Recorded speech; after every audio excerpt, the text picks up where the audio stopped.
গল্পতরু চ্যানেলে আপনাদের সাথে আছি আমি রাজ। পড়ছিলাম শীর্ষেন্দু মুখোপাধ্যায়ের উপন্যাস ঘুণপোকা। পড়ছি এর ৪র্থ পর্ব। অনেকক্ষণ বাদে তার ফেরানো পিঠে হাত রাখল অরুণ। কি ব্যাপার, বাইরে কেন? এমনিতেই। শ্যাম ম্লান হাসে। ভিতরে তোকে খুঁজে না পেয়ে চমকে গিয়েছিলুম। শেষে রিসেপশনের মেয়েটি দেখিয়ে দিল যে তুই বাইরে দাঁড়িয়ে আছিস বলে সুন্দর ঠোঁটের কোণা একটু হাসির দাঁতে কামড়ে ধরল অরুণ। দেখলি? কি? অরুণ বড় চোখে তাকায়। তোমাকে আমি চিনি না শালা। আমি ইচ্ছে করেই দেরি করেছিলাম। ঠিক জানতুম তোর এক্সরে আই। এপর ওপর করে দেখে নিবি। তবে এটা তেমন নয়, বুঝলি? মিস দত্ত আরও হট। এ নতুন। বলতে বলতে চিকমিক করে ওঠে অরুণ। আলাপ করবি? আমার সঙ্গে কয়েকদিনের যাতায়াতেই খুব খাতির। নাম লীলা ভট্টাচার্য। করবি আলাপ? না।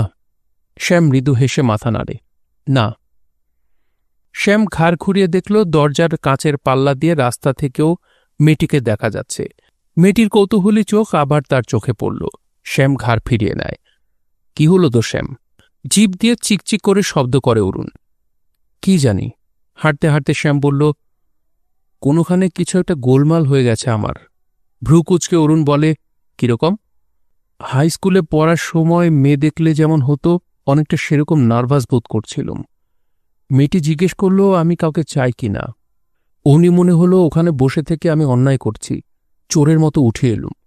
অথচ এর চেয়েও কত তুখর কেতাওয়ালা জায়গায় আমি অনায়াসে গেছি সেদিনও। কাউন্টারের ওপর ঝুঁকে একরকম মেয়েদের বলেছি হ্যালো।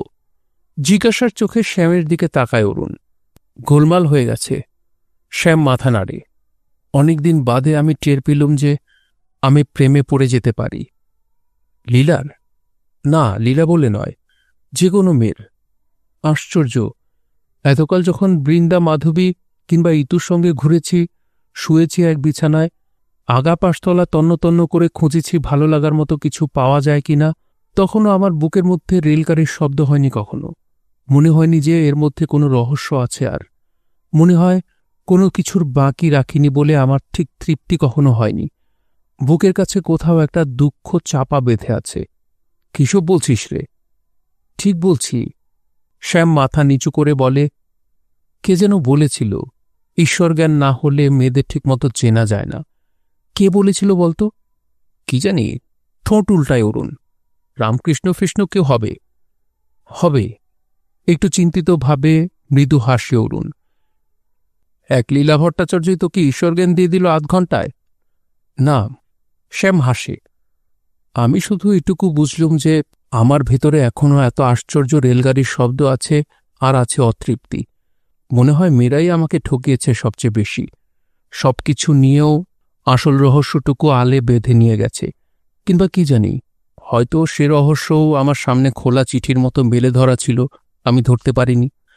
তাই মেয়েটা যখন প্রশ্ন করল আমি কাউকে চাই কিনা, তখন হঠাৎ নিজেকে ভিখিরি বলে মনে হলো আমার নাম পরিচয় নেই। আমি এত তুচ্ছ ইগনিফিকেন্ট যে আমার জন্ম না হলেও কোনো ক্ষতিবৃদ্ধি ছিল না। আমি বুঝতে পারছিলাম না আমি গাছ হয়ে কেন জন্মাইনি, আমি কেন হইনি জলের মাছ। ধীরে ধীরে দাঁড়িয়ে পড়ল অরুণ। শ্যাম, কথা বলিস না অরুণ।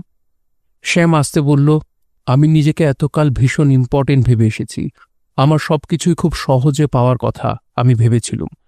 শ্যাম মৃদু হেসে মাথা নাড়ে। যা পেয়েছিলুম তা ভুল। আমাকে এতকাল সবাই ঠকিয়ে এসেছে। নইলে কেন আমার বুকের ভিতরে এখনও রেলগাড়ির শব্দ? আমি কেন মাঝে মাঝে দরজা খুঁজে পাই না, গাছের ছায়া খুঁজে পাই না?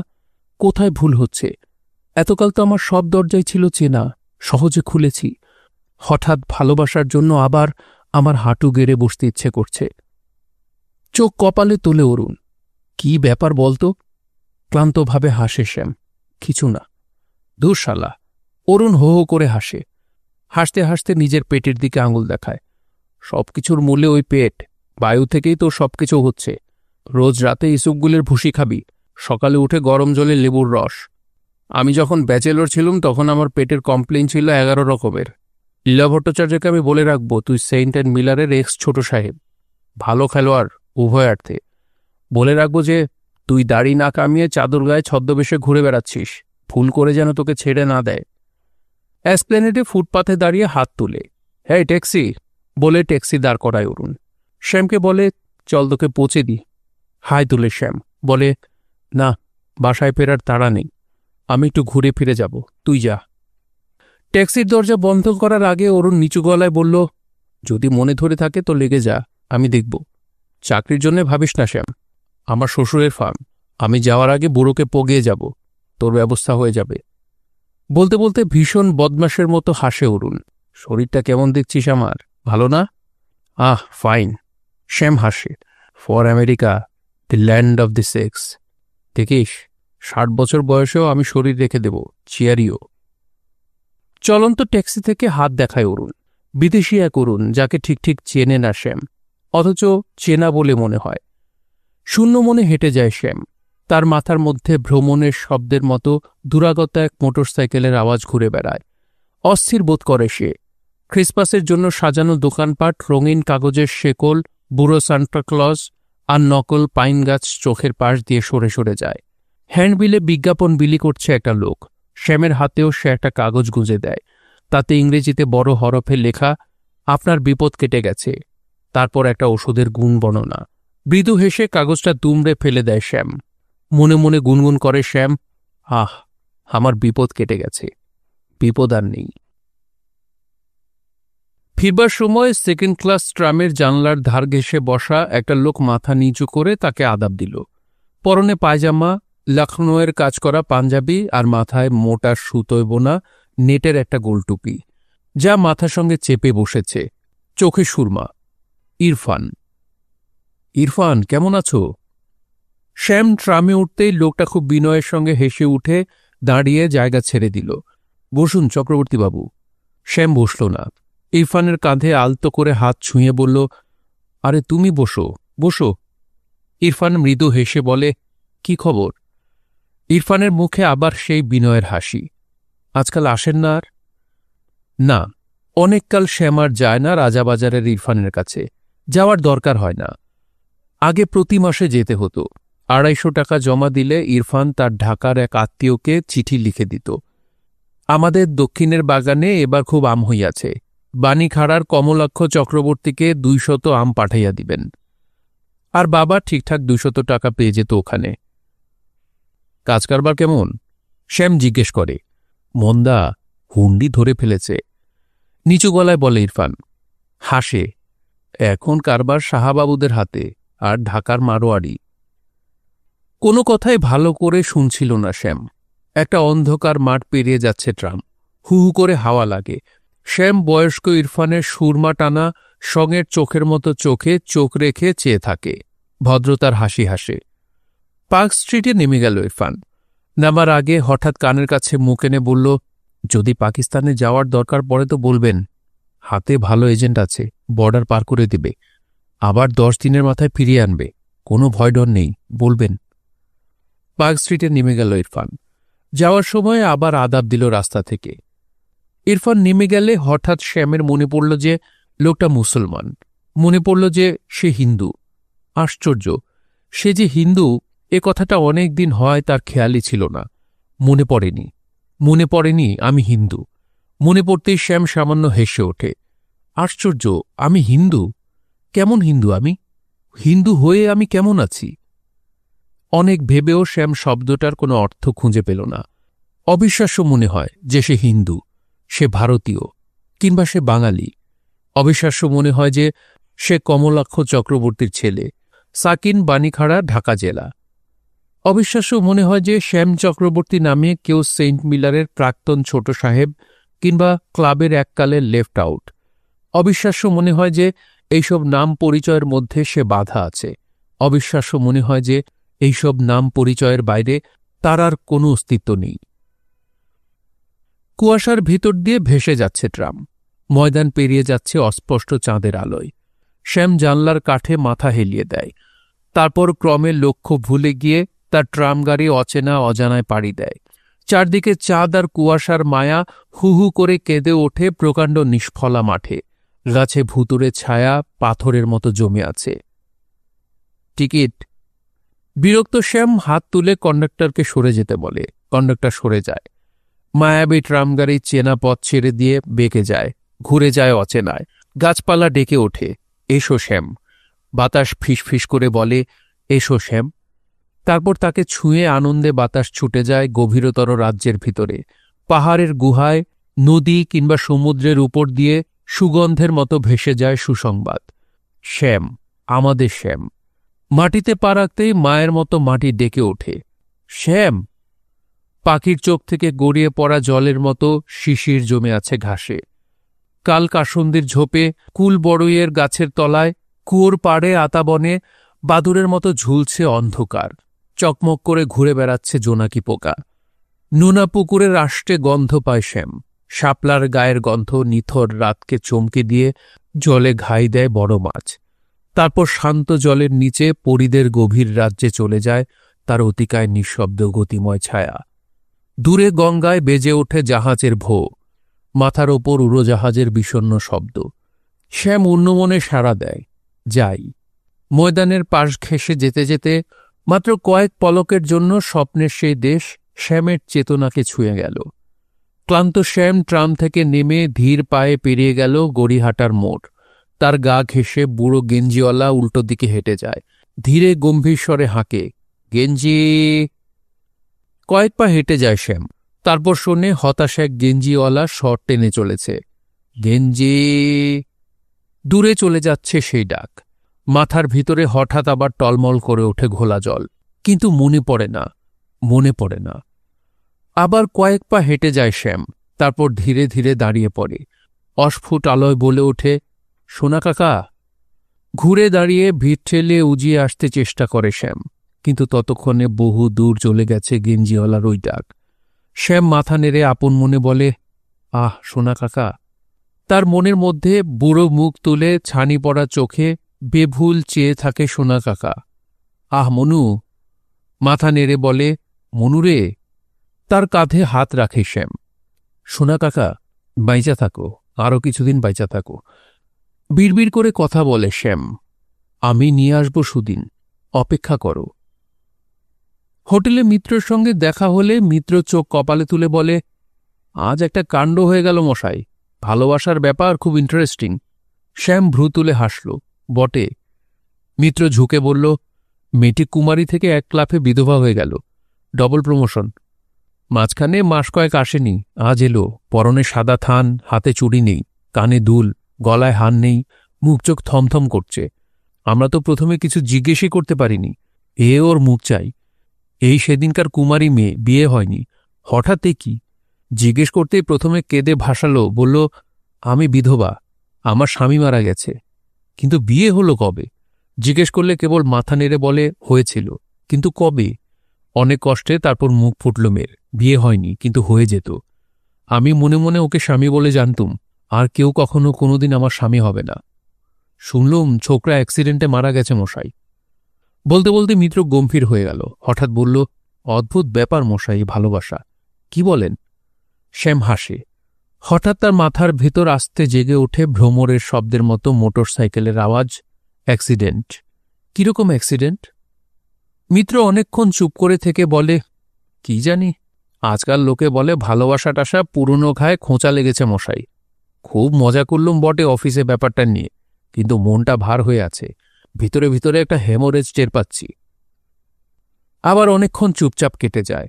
খাওয়া হয়ে গেলে আঁচিয়ে এসে একসঙ্গে বেরিয়ে পড়ে দুজনে।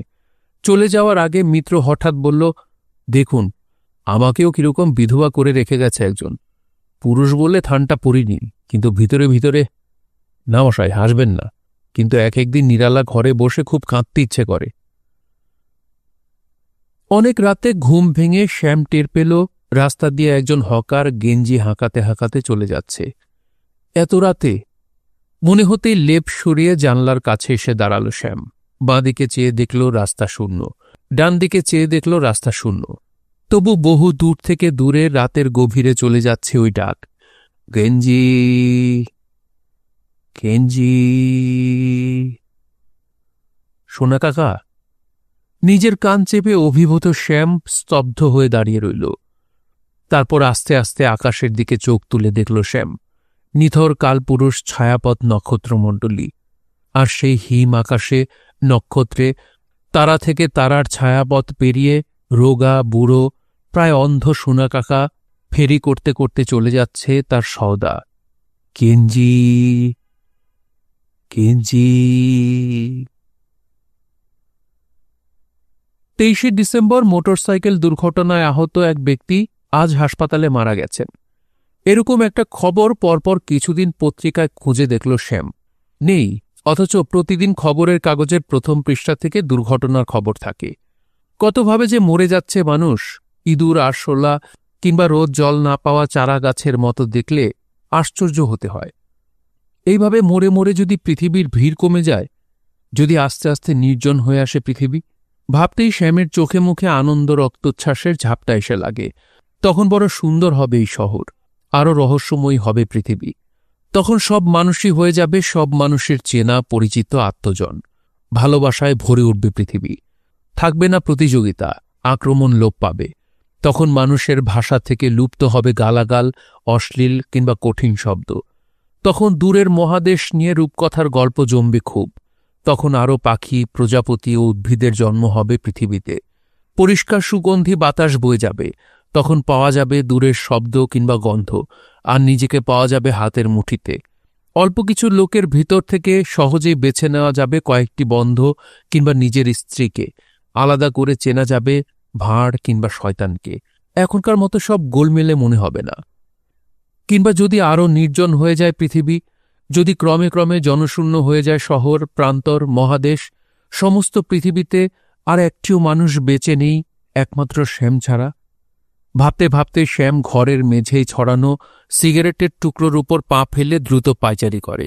লাথি মেরে সরিয়ে দেয় একটা বই। জড় রোগীর মতো নিজের লম্বা জট পাকানো চুল চেপে ধরে উ বলে হেসে ওঠে। আয়না তুলে ধরে নিজের খ্যাপাটে অচেনা মুখের সামনে। হ্যাঁ, তখন মানুষের তৈরি কলকারখানাগুলি গভীর ঘাসের সবুজে ডুবে যাবে। রেল ইঞ্জিনগুলি জং ধরে আস্তে আস্তে মিশে যাবে মাটিতে। জাহাজ গলে জল হয়ে যাবে। অ্যারোপ্লেনের গা জড়িয়ে উঠবে মাধবীলতা। উঁচু উঁচু বাড়িগুলির মাথায় জাতীয় পতাকার মতো উড়বে অশ্বত্থের পাতা। আমাদের কাঠের আসবাবগুলি আবার উদ্ভিদ হয়ে যাবে। একটি মানুষের জন্য থাকবে একটি সূর্য, চাঁদ, এক আকাশের নক্ষত্র, একটি পৃথিবীময় জল, স্থল, শূন্যময় খোলা জায়গা। নিজেকেই বিড়বিড় করে প্রশ্ন করে শ্যাম, নিজেই উত্তর দেয়। তখন কি তোমার খুব একা লাগবে না শ্যাম? না, শ্যাম মাথা নাড়ে না। তখন কাউকেই কি তোমার দরকার হবে না শ্যাম? মায়ের মতো কেউ, কিংবা বৃন্দা, মাধবী, ইতুর মতো কেউ, শিশু সন্তানের মতো কেউ, ভাইয়ের মতো কেউ? না, শ্যাম মাথা নাড়ে না। যদি তুমি তখন কথা বলতে ভুলে যাও, যদি ভুলে যাও গান গাইতে, কিংবা ভুলে যাও ভাষার ব্যবহার, প্রতিক্রিয়া ভুলে যাবে, চিঠি লেখা, তোমাকে প্রশংসা করার লোক থাকবে না। এমন কেউ থাকবে না যে তোমাকে সুন্দর দেখে। তোমার কাছ থেকে দূরে যাওয়ার কেউ থাকবে না। থাকবে না কেউ, থাকবে না কাছে আসার কেউ। না, শ্যাম মাথা নাড়ে না। তারপর শ্যাম আস্তে আস্তে হেসে ওঠে। আয়নায় নিজের মুখের দিকে চেয়ে নিজেকে একটি ধাঁধা জিজ্ঞেস করে। বলতো, এমন একা কে, জলস্থল শূন্যময়, যার অখণ্ড পরিসর, যে আত্মীয় স্বজনহীন, যার নেই দূরে যাওয়ার বা কাছে আসার কেউ? কে এমন স্বয়ংসম্পূর্ণ শ্যাম? শ্যাম বিড়বিড় করে বলে, আমি। আবার খবরের কাগজ তুলে নেয় শ্যাম। হতাশভাবে মাথা নাড়ে। না, লোকটি মরেনি। হয়তো কিছু হয়নি লোকটার। সে হয়তো আড়াল থেকে শ্যামকে লক্ষ্য করে যাচ্ছে, অপেক্ষা করছে একটি মুহূর্তের, যখন শ্যাম কোনো রাস্তার বাঁকে মোড় নেবে, তখন তার হাতের আয়নার রোদ ঝলসে উঠে পড়বে শ্যামের মুখে। না, লোকটা মরেনি, শ্যাম নিশ্চিত। সে জানলার কাছে এসে দাঁড়াল, রাস্তাটা ভালো করে দেখে নেয়। ওই তো চেনা পেটমোটা বেটে লাল ডাকবাক্সটা রাস্তার মোড়ে দাঁড়িয়ে। ল্যাম্পপোস্টে লাগানো চৌকো বাক্সের গায়ে সিনেমার বিজ্ঞাপন। চেনা লাল, হলুদ, সাদা কয়েকটা বাড়ি। দত্তদের বাগানে খেলছে কাক, আর সিঁড়িতে শুয়ে আছে 5টা বেড়াল। 2টো ট্যাক্সি গেল পরপর। পিছনে মন্থর গতিতে এক ঠেলাওয়ালা, 1-2টি মেয়ে, আর কয়েকজন শান্ত নিরীহ চেহারার লোক। সকালের রোদ চারদিকে ফসলের মতো ফলে আছে, কোনোখানেই সন্দেহের কিছু নেই।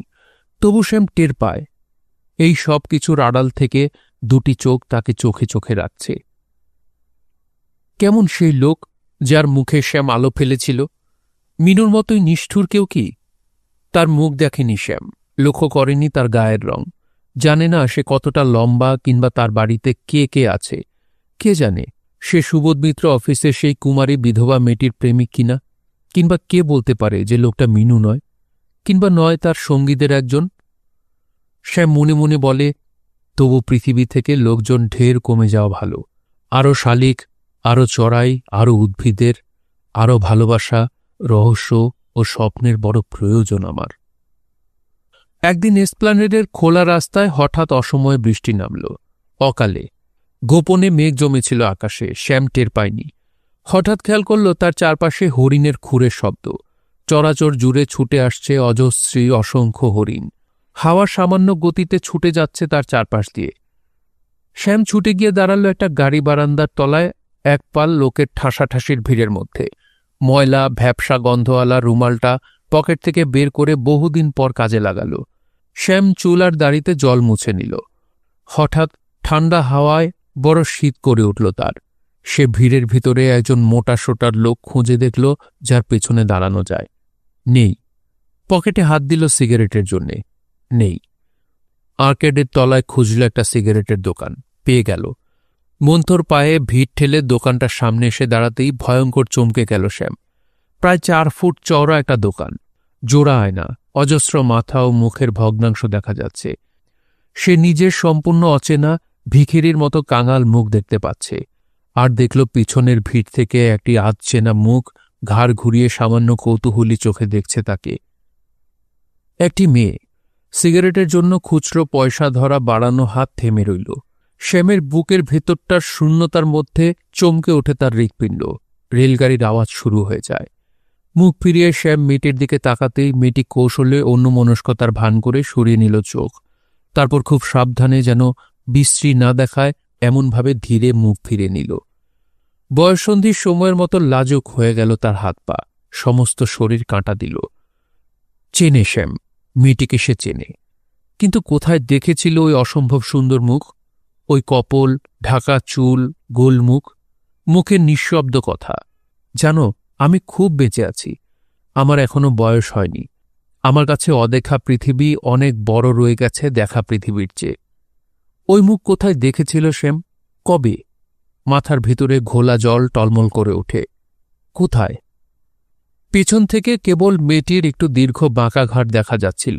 সে পরেছে হালকা নীল রঙের শাড়ি, মেটে সিঁদুরের রঙের, যার পাড়ে কাশ্মীরি একটা স্কার্ফ গলায় জড়ানো। হাত দুটি বুকের উপর মুড়ে রাখা, পেছন থেকে ভালো বোঝা যায় না, হয়তো সে বুকের উপর কিছু একটা চেপে ধরে আছে, হয়তো তার ব্যাগটা। বোঝা যায় সে যে একা। একটু লালচে আভার চুলের বড় খোপা তার, যার উপর কয়েক বিন্দু বৃষ্টির জলে বজ্রবিদ্যুৎ আর অহংকার ফুটে আছে নিঃশব্দে। আর একবার তার মুখখানা দেখতে ইচ্ছে করে শ্যামের, কিন্তু মেয়েটি মুখ ফেরায় না, যেন অদৃশ্য কোনো থামে হেলান দিয়ে দাঁড়িয়ে আছে, এমনই অলস এবং অবহেলার ভঙ্গি তার। খুচরা পয়সাগুলি আস্তে আস্তে পকেটে রেখে দেয় শ্যাম। মৃদু হেসে সে বিড়বিড় করে বলে, তোমাকে এমন কোথাও দেখেছি যেখানে তোমায় মানায় না, তাই তোমাকে মনে করতে আমার কষ্ট হচ্ছে। কিন্তু দাঁড়াও, আগে ভালো করে তোমাকে দেখতে দাও।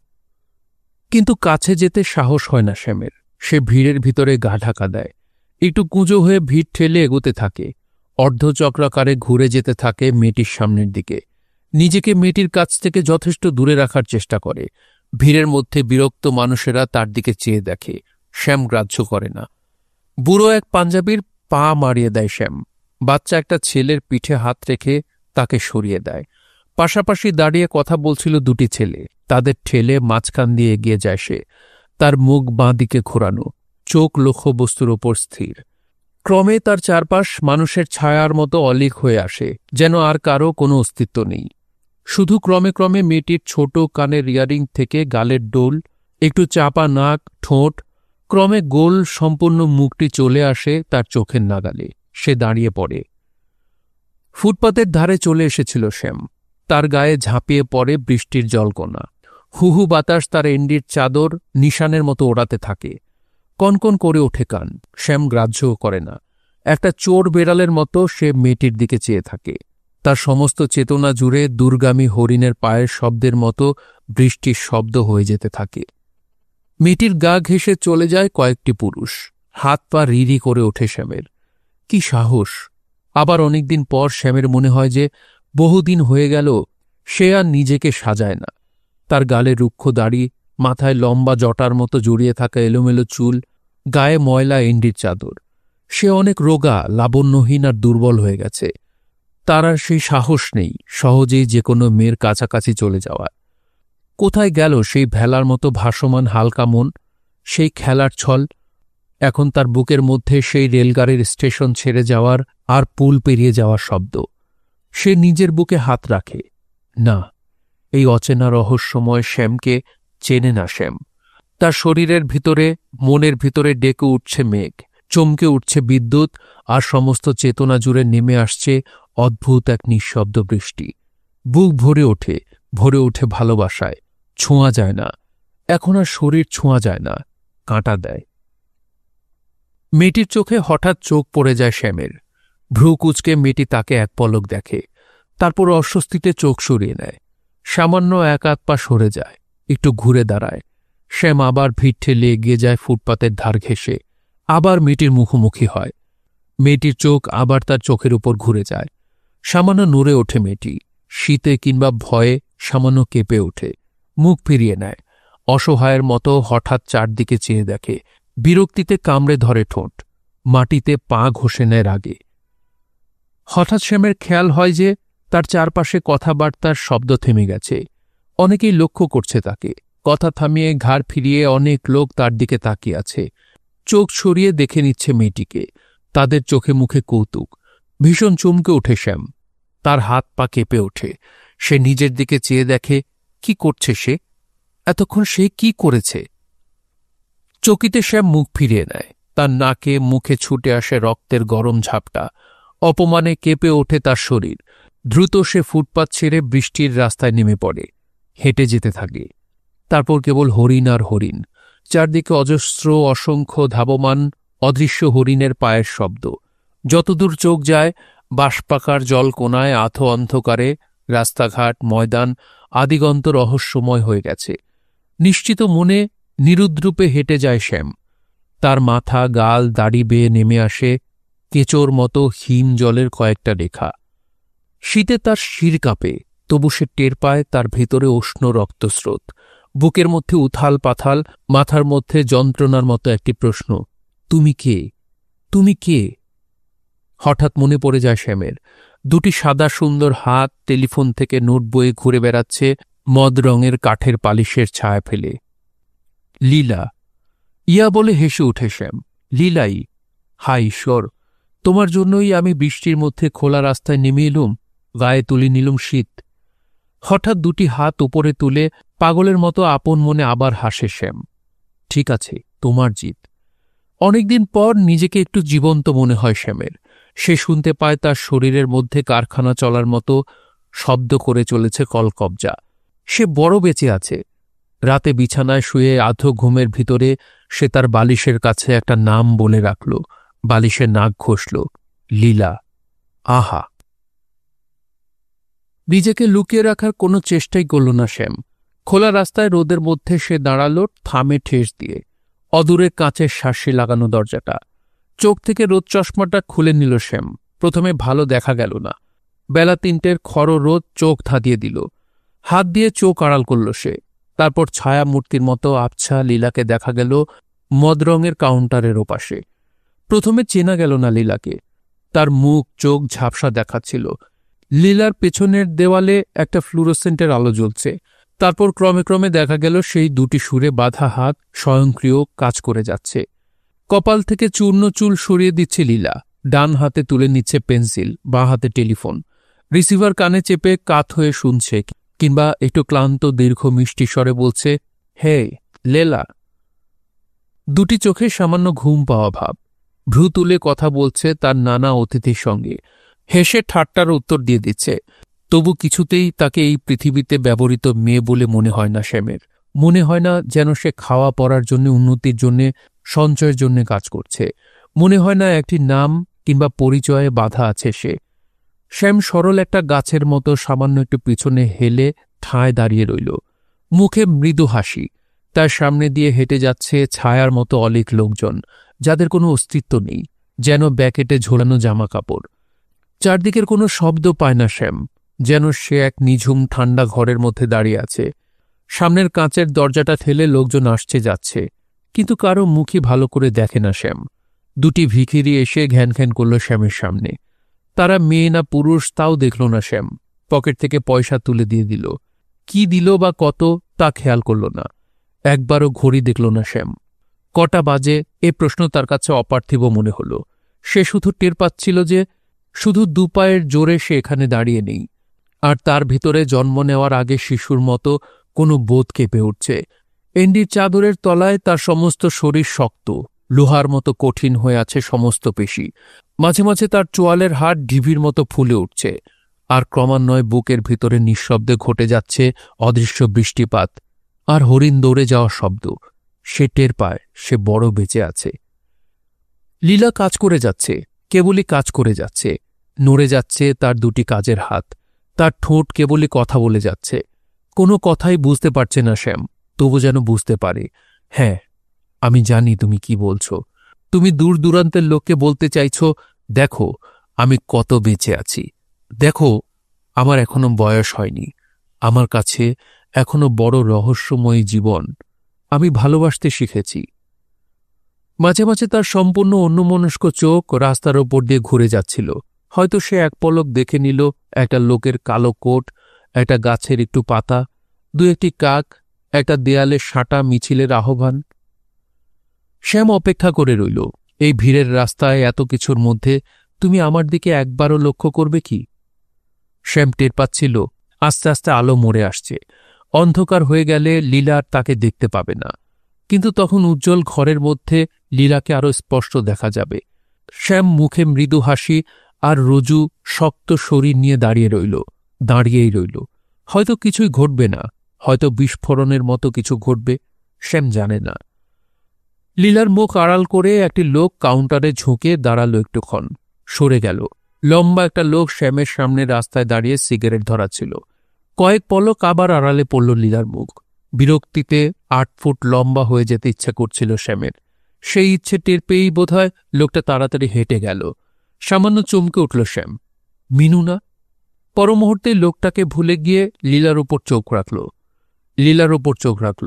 লীলার চারদিকে ক্রমে আলোর উজ্জ্বলতা বাড়ছে। নিঃশব্দে শ্যামের চারদিকে নেমে আসছে অন্ধকার। আরেকটু হলে অন্ধকার সম্পূর্ণ গ্রাস করে নিত শ্যামকে। এ সময় লীলার নোটটুকে রাখতে গিয়ে বাধা পেয়ে বাঁ হাতে টেলিফোন নিয়ে মুখ তুলতেই তার চোখ শ্যামের উপর আটকে গেল। পলকে পাথর হয়ে গেল লীলা। মুখ সামান্য ফাঁক করে সে চেয়ে রইল।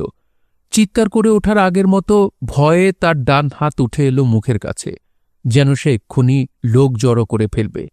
কয়েকটি ভয়ঙ্কর মুহূর্ত ধরে সে শ্যামের ছায়ার মতো মূর্তির দিকে চেয়ে রইল। তারপর শ্লথ হয়ে নেমে গেল তার হাত। কাউন্টারের ওপর সেই হলুদ পেন্সিল চেপে ধরল প্রাণপণে। চোখ বুজে সে দাঁতে দাঁত চেপে টেলিফোনে কথা বলে গেল। একটুও নড়ল না শ্যাম। সে মৃদু হাসল। শরীরের ভিতরে চালু কারখানায় শব্দ। সে বড় বেঁচে পড়ল কাউন্টারের ওপর। জোর করে নামিয়ে রাখা মুখ ঘাড়ের তেজি বাঁকের ওপর অহংকার আর অবহেলায় ফুটে আছে। শ্যাম লক্ষ্য করল তার দুঃখ হচ্ছিল যে সে আজও নিজেকে সাজায়নি। সাজলে আজ লীলা তাকে চিনতই না। গালে রুক্ষ দাড়ি, গায়ে এন্ডির চাদর, ধুতি আর স্যান্ডেল পরা, এই চেহারা তার নিয়তির মতো। লীলার কাছে তাকে এভাবেই আসতে হবে, শ্যাম জানে। নইলে লীলা তাকে আর 5টা লোকের সঙ্গে মিলিয়ে ফেলবে। পেন্সিল চেপে ধরবে না প্রাণপণে, চোখ বুজে ফেলবে না, নামিয়ে নেবে না মুখ, শ্যাম জানে। আস্তে আস্তে স্বাভাবিক হয়ে গেল লীলার ভঙ্গি, কিন্তু তার অলস ভাব রইল না। সে আর হাসল না এবং একবারও তাকাল না শ্যামের দিকে। সে শুধু মাঝে মাঝে আর চোখে দরজাটা দেখে নিচ্ছিল, বোধহয় এই ভয়ে যে শ্যাম যে কোনো সময়ে দরজা ঠেলে ঢুকে পড়তে পারে। শ্যাম মৃদু হাসে, দাঁড়িয়েই থাকে। মাঝে মাঝে শুধু শরীরের ভর এপা থেকে ওপায়ে সরিয়ে নেয়। অন্ধকার হয়ে এলো। শ্যামের মাথার উপর টুক করে জ্বেলে উঠল রাস্তার আলো। শ্যামের সামনে দাঁড়িয়ে একটা বেটে লোক। সে একটা দামি চোরাই কলম কিনবে কিনা তা বিনীতভাবে জিজ্ঞেস করল। শ্যাম মাথা নাড়ল না। বস্তুত কলম শব্দটাই সে ধরতে পারল না। ক্রমশ সে বুঝতে পারছিল তার চারধারে লোকজনের ভিড় বেড়ে যাচ্ছে। অফিস ছুটির ভিড়। এবার অনেকেই তাকে এভাবে দাঁড়িয়ে থাকতে দেখে অবাক হবে। কে জানে এদের মধ্যে সেদিন বৃষ্টির বিকেলের দু একজন লোক আছে কিনা যারা তাকে আর লীলাকে চিনতে পারবে। মৃদু হাসল শ্যাম, তবু দাঁড়িয়ে রইল। সে স্পষ্ট দেখতে পাচ্ছিল আস্তে আস্তে হাতের কাজ শেষ করে ফেলল লীলা, গুছিয়ে রাখল তার কাগজ, তারপর চুপ করে বসে রইল কিছুক্ষণ। দ্বিধা, এবার সে বেরিয়ে আসবে। সে উঠে দাঁড়াল। হঠাৎ ঝলমল করে উঠল তার হলুদ শাড়ি, শাড়ির সবুজ পাড়, সবুজ ব্লাউজ। উঁচু চেয়ার থেকে নামতেই তাকে ছোটখাটো দেখাচ্ছিল। সে ক্লান্ত ভঙ্গিতে কপালের চুল সরিয়ে কাউন্টারের ভেতর থেকে ধীর পায়ে বেরিয়ে গেল। তারপর আর তাকে দেখা গেল না। কিছুক্ষণ পর কাচের দরজা ঠেলে ছায়ামূর্তির মতো বেরিয়ে এলো রাস্তায়। শ্যাম দেখল তার সঙ্গে খাকি পোশাক পরা পিয়ন গোছের একজন লোক রয়েছে। সতর্কতা, লোকটা লীলার পাশাপাশি হেঁটে গেল। পিছু নিল শ্যাম। একটু দূরে থেকে দেখল বড় দ্রুত হাঁটছে তারা। লোকটাই একটা ট্যাক্সির সামনে দুহাত তুলে দাঁড়িয়ে ট্যাক্সিটাকে দাঁড় করালো। একবারও ফিরে তাকাল না লীলা। চকিত ট্যাক্সির ভিতরের অন্ধকারে ঢুকে গেল। এত দ্রুতই ঘটল এসব ঘটনা যে শ্যাম তার ঘোর কাটিয়ে উঠতে না পেরে বোকার মতো দাঁড়িয়ে দেখল। দাঁড়িয়ে রইল, মুখে সেই মৃদু হাসি, সমস্ত শরীরে শক্ত রিজু ভাব। রাতে খাওয়ার সময় আবার মুখোমুখি মিত্রের সঙ্গে দেখা। বলল, অটোমেশন এসে যাচ্ছে মশাই, আমাদের অপশন দিয়ে সময়ের আগে অবসর নিয়ে নিন, কোম্পানি কম্পেনশন দেবে মোটা টাকার।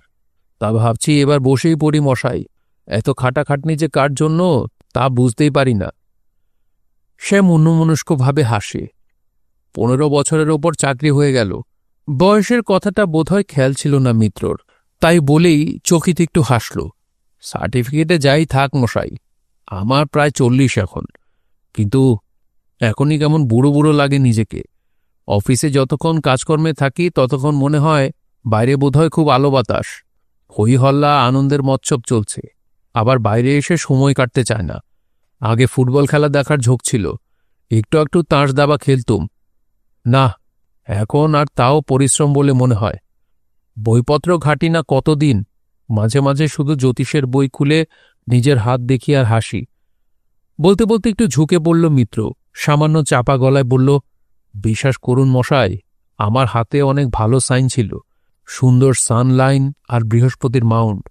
বলতে বলতে মিত্র তার এটো ডান হাতটা প্লেটের কোনায় একটু চেঁচে নিয়ে খুলে দেখাল। দেখুন না। শ্যাম দেখল মিত্রর এবড়ো থেবড়ো হাত, ভেতো নখ আর মাছের ঝোল লাগা কালচে একটা হাতের চেটো। বলল, বাহ। মিত্র হাসে। হাতের জন্যই কনফিডেন্স ছিল আমার, ভেবেছিল মেয়ের জোরে বেরিয়ে যাব। তাছাড়া দেখুন কুর্মপৃষ্ঠের মতো আমার লাইন অফ হেড, শুক্রস্থান ভালো, হাতে প্রেমের চিহ্ন আছে, লাভ ম্যারেজ। কিন্তু ঠোঁট উল্টে হাসল মিত্র। কিছুতেই কিছু হয় না মশাই, 40-এ আমি রিটায়ারমেন্টের কথা ভাবছি, ছুটি নিয়ে গ্রামে ট্রামে চলে যাব, খুলব একটা পোলট্রি, ডিম মুরগি বেচব, কি বলেন? শ্যাম হাসে। মিত্র মাথা নাড়ে। কিংবা রমতাযোগীও হয়ে যেতে পারি, ঠিক নেই। কেদার বদ্রী কাশীধাম ঘুরে ঘুরে বেড়াবো, বড় ইচ্ছে ছিল মশাই ঘুরে বেড়াবার, কিন্তু কেমন যেন মন হয়নি। হাওড়া ব্রিজ পেরোবার কথা হলেই আলিশি ধরে, কতকাল যে রেলগাড়িতে চড়িনি। বাইরে এসেও শ্যামের সঙ্গ ছাড়ল না মিত্র। বলল, চলুন, অনেককাল পর আজ মনটা হালকা আছে, একটু ঘুরে বেড়ায় রাস্তায়, খাওয়ার পর হাঁটা ভালো। হাঁটতে হাঁটতে মিত্র কথা বলে, জীবনটাকে দেখতে হলে ঘরে আগুন লাগিয়ে দিতে হয় মশাই। ঘরে থাকলেই কেবল ভার ভার ভয় ভয় লাগে। কেবলই ট্রাঙ্ক বাক্সে হাত বুলোই, জানলা দরজা নেড়ে দেখি, অকাজের চিন্তায় বুকে গর্ত খুঁড়ে ফেলি। অথচ আমার ভাবনার কিছু নেই, ছাড়া হাত পা। ভাই চাকরিতে, বোনের বিয়ে হয়ে গেছে, বুড়ো বাপমা নেই, কিন্তু ওই একটুখানি একখানা ঘরই আমাকে মেরে রেখেছে মশাই, ওইটুকুর বড় মায়া। বড় করে শ্বাস ছেড়ে মিত্র ভালো করে চাদর জড়া গায়ে বলে, ইচ্ছে ছিল ঘরটাকে অমন অনাবাদি ফেলে রাখব না, হা হা, ফলে ফুলে ভরে তুলব। গোলপার্ক থেকে গড়িয়াহাটার দিকে ফিরে আসে দুজন, পাশাপাশি হাঁটে। মিত্রই কথা বলে যায়। অটোমেশন এসে গেল, যন্ত্রপাতির হাতে কাজকর্ম বুঝিয়ে দিয়ে এবার আয়েশি মানুষদের ছুটি। এতদিনে বুঝি মশাই, কাজকর্ম আসলে যন্ত্রপাতিরই, মানুষের নয়। শ্যাম হাসে, অন্যমনস্ক হাঁটে। বিধবাতেও আমার আপত্তি ছিল না মশাই, আমি শুধু শান্তশিষ্ট একজনকে চেয়েছিলুম। বয়স, জাত, রূপ কোনোটাই আমার দেখার ছিল না, কিন্তু কেবল মুখ ফুটে কাউকে বলতে পারলুম না। বড় লজ্জা করে। একটু বেশি বয়সেই বিয়ের কথা ভেবেছিলুম। বয়স থাকার সময় ভাবতুম কেবল তার কথা, যে আমাকে দিব্যি দিয়ে নিজে সরে পড়েছে। আয়ুটা বড় লম্বা, কি বলেন? তা ঠিক বয়সে যখন বিয়ে করিনি, এই বয়সে আর লোককে নিজের বিয়ের কথা কি করে বলা যায়? বলি বলি করেও শেষ পর্যন্ত কোথায় যেন আটকে যায়, বলতে পারি না, লজ্জা করে। গড়িয়াহাটার কাছে মিত্রকে ছেড়ে দিল শ্যাম। মিত্রকে একই সঙ্গে খুশি আর বিষণ্ণ দেখাচ্ছিল। চলে যাওয়ার জন্য পা বাড়িয়েও পিছু হটে এলো মিত্র, বলল, আমাকে খুব অসহায় মনে করবেন না মশাই, আমি নিরস্ত্র নই। অনেকদিন থেকে নিজেকে সশস্ত্র রেখেছি আমি। হা হা হা, সময় থাকতেই জোগাড় করে রেখেছি পরিমাণ মতো ঘুমের ওষুধ। 17টা ট্যাবলেট আছে আমার। হ্যাঁ মশাই, 17টা। মায়ের ছিল না ঘুমনোয় অসুখ, তখন থেকে চুরি করে জমিয়ে রাখা। জানতুম একদিন না একদিন কাজে লাগতে পারে। মাঝে মাঝে শিশিটা বের করে নেড়েচেড়ে দেখি। হাতে নিলেই মশাই কেমন একটা জোর পাই, মনে বল ভরসা এসে যায়, আর ভয় লাগে না। হা হা হা হা। তারপর গলা নামিয়ে বলল, দরকার হলে বলবেন, যা ট্যাবলেট আছে তাতে দুজনের ঢের হয়ে যাবে। ইচ্ছে করলে আরও 1-2জনকে বলে দেখবেন, অনেকেই রাজি হবে। আমি ফ্রি দেব। হা হা হা হা হা। শ্যাম মৃদু হেসে বলল, নেব, আমার দরকার হবে। আচ্ছা, বলে গম্ভীর মুখে মিত্র চলে গেল। দূর থেকে শ্যাম দেখল খয়েরি তুষ চাদর গায়ে মাতাল একটা ভল্লুকের মতো মিত্র আলো ছায়ায় হেঁটে যাচ্ছে তার জমিয়ে রাখা 17টা ঘুমের বড়ির দিকে। তাকে পিছু ডাকতে ইচ্ছে হয় না, তাকে শ্যাম চলে যেতে দিল। শুনছিলেন শীর্ষেন্দু মুখোপাধ্যায়ের উপন্যাস ঘুনপোকা। পড়ছিলাম এর 4র্থ পর্ব। উপন্যাসটি আপনাদের কাছে কেমন লাগছে তা অবশ্যই কমেন্ট করে জানাতে পারেন। ভালো লাগলে একটি লাইক করবেন, চাইলে শেয়ার করে অন্যকে শোনার সুযোগ করে দিতে পারেন। সবাই ভালো থাকবেন, সুস্থ থাকবেন এবং গল্পতরুর সঙ্গেই থাকবেন। ধন্যবাদ।